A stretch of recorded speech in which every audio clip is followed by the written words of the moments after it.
Welcome to the website of Vertio Biopharma Incorporation.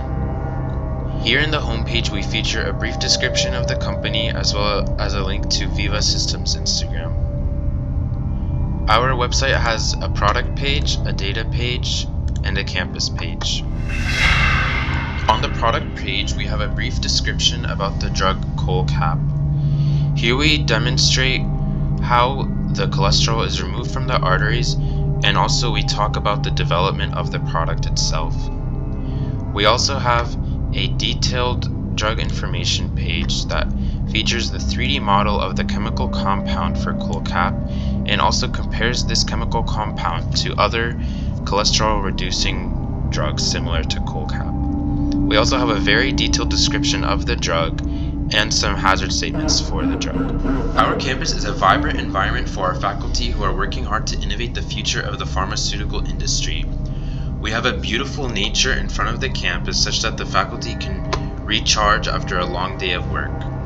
Not only that, but we have state-of-the-art laboratory facility so the staff cannot be held back by the lack of resources that is present in some laboratories across the nation. Not only that, but we have a botanical amphitheater for concerts that the faculty can hold and attend. We collect patient data from 8,800 patients about their lifestyle and other information. We highlight information on a world map about at-risk factors for high cholesterol like obesity, diabetes, and smoking. Below the map we have sales information about how CholCap compares to other cholesterol drugs on the market. We use a simple neural network machine learning model to predict the next 10 weeks of sales for our drug.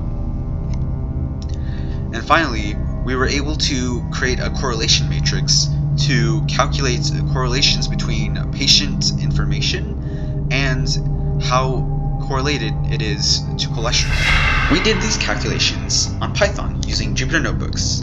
Here's a generated HTML page of our work, located right here. It uses two datasets, one on patient information and one on sales to do the calculations. As you can see, we use sklearn and Keras TensorFlow to do the machine learning aspect of this project. You can go and explore this yourself on the website.